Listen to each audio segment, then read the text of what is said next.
전남 순천에서 길을 가던 10대 여학생을 뒤쫓아간 뒤 살해한 범인 박대성이 검찰에 송치가 됐습니다. 그날 기억이 없다라고 주장했었죠. 소주 4병? 박 씨에게 질문이 쏟아졌습니다. 주폭은 가중처벌될 수 있다, 이런 지적들을 알았던 걸까요? 갑자기 기억 안 난다던 박대성, 이런 말을 합니다.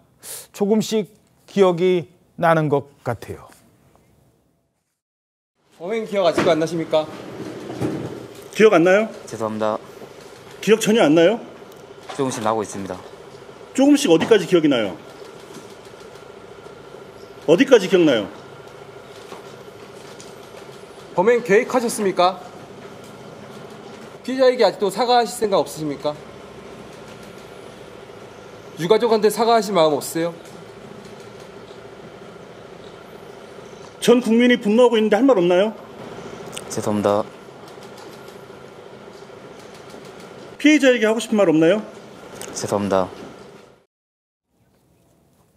예, 처음에는 소주 4병 마셔서 당시 기억이 전혀 안 난다, 이런 주장을 했었는데 말을 바꿨네요. 네, 오늘 검찰 송치를 위해서 유치장에서 나온 박대성이 경찰서 포토라인에서 처음에는 기억이 안 났냐는 기자의 질문에 죄송하다, 이렇게 답변을 해서요.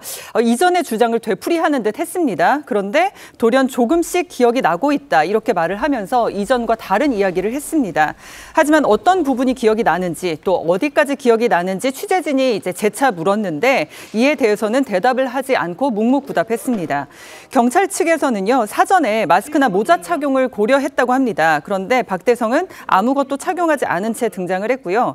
이 포토라인에선 3분 동안 고개를 숙인 채 단 한 차례도 얼굴을 들지 않았고 짧은 답변만 남긴 채로 호송차에 올랐습니다. 예, 경찰에서 마스크라든가 또는 모자 착용을 고려했는데 박대성은 오늘 본 것처럼 그냥 민낯으로 맨 얼굴로 나왔습니다.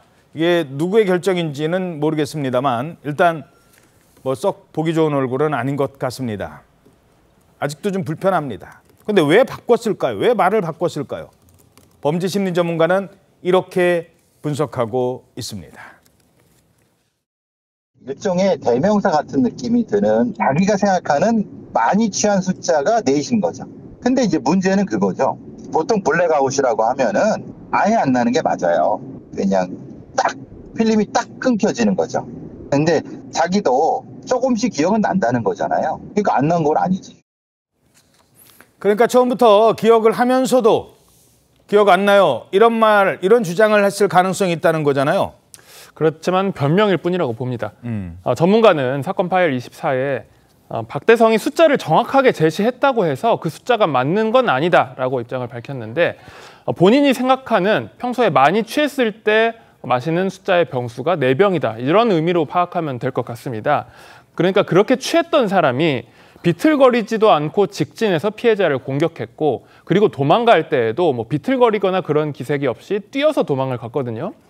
이런 부분을 고려했을 때 그 당시에 취하고 기억이 없었다는 박대성의 진술은 변명 같다라는 지적을 했습니다. 범행이 있었던 그날 더 큰 범행이 이어질 수도 있을 뻔했습니다. 대체 무슨 일이 있었는지 박대성의 범행 이후의 행적이 일부 공개가 됩니다. 그때 저런 범행을 저지르고 나서도 한참 동안이나 이 흉기를 들고 주변을 배회했다고요? 네, 그 사건 저지른 이후에 2시간 정도를 더 주변을 돌아다녔다는 거예요. 그러니까 애초에 그날에 이제 박대성이 자기가 운영하던 찜닭집에서 술을 마신 후에 슬리퍼를 신고 주방용 흉기를 챙겨 들고 밖으로 나온 거거든요. 그리고 그때 10대 피해자를 뒤쫓아가서 범행을 저지른 다음에 맨발로 달아났었는데, 예. 그 다음에 자신의 가게로 다시 돌아가서 운동화를 또 바꿔 신은 거예요. 신발을 바꿔 신었어요? 네, 운동화를 신고 또 밖으로 나온 겁니다. 또 나왔어요? 밖으로 나와서 다른 술집에 들어가서 소주 한 병을 마셨고, 그리고 또 밖으로 나와서 노래방에 들르는 등 계속해서 거리를 배회한 거예요. 그러니까 다른 집에 가서 소주 한 병을 시켜서 또 마신 거 아니에요? 또 마시고 그다음에 또 노래방에 들어가고, 그렇게 배회 한 2시간 정도를 배회했는데, 그 2시간 동안에 이 박대성이 흉기를 옷으로 가린 채 계속 들고 있었다고 합니다. 그러다가 노래방에서 나온 이후에 근처 주차장에서 거기에 가서야 흉기를 버렸는데, 버리고 나서 거기 주차된 차량을 이유 없이 또 발로 찬 거예요. 그러자 이제 발로 차니까 누군가 신고를 한 거잖아요. 거기 차량 소유자하고 시비가 붙은 겁니다. 그래가지고 그 시비가 붙은 바람에 신고가 들어가서 경찰이 출동해서 체포가 됐던 겁니다. 그러니까요. 그런데 기억이 안 난다고요? 그 소주는 어떻게 주문해서 마셨죠? 한 병을 추가로. 노래방에는 어떻게 들어갔죠? 한 명을 공격한 뒤에도 흉기 든 채로 저렇게 2시간이나 길거리를 돌아다녔다는 겁니다. 어떤 목적이 있었던 걸까요?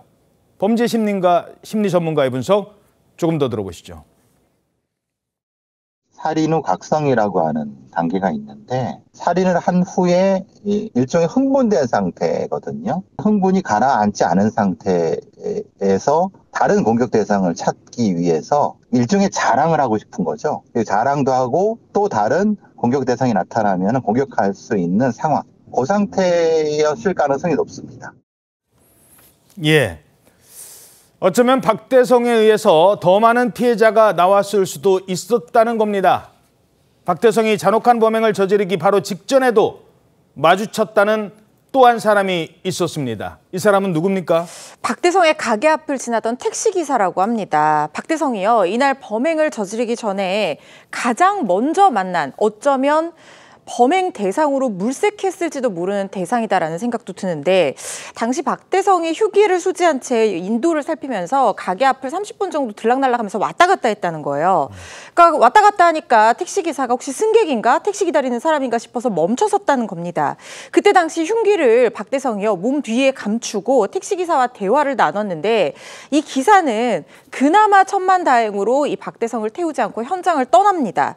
그리고 두 번째로 본 사람이 바로 이번에 안타깝게 희생된 10대 피해자였다는 건데, 당시 박대성이 등 뒤에 흉기를 이미 감추고 있었던 점을 감안을 하면 이 택시기사를 범행 대상으로 노렸을 가능성도 배제를 할 수가 없는 상황이고, 만약에 그렇다고 하면 보다 범행에 취약한 대상인 이 혼자 길을 걸어가는 10대 소녀를 범행 대상으로 물색해서 노렸다라는 점까지 입증이 된다고 하면 이거는 심신미약으로 판단될 가능성이 상당히 없어지고 오히려 가중 요소로 평가될 수 있는 부분이라는 생각이 듭니다. 자, 박대성의 그 공개된 모습을 보면 좀 주목받는 게 있어요. 저 사진 별로 보고 싶지 않은데요. 목 부분이 검게 나와서 저게 무슨 그늘진 건가 했는데 그게 아니래요. 저게 이른바 타투, 이게 문신을 한 겁니다. 정면에서 목 앞에다가 저렇게. 저걸 두고도 물론 뭐 의견은 엇갈릴 수 있습니다.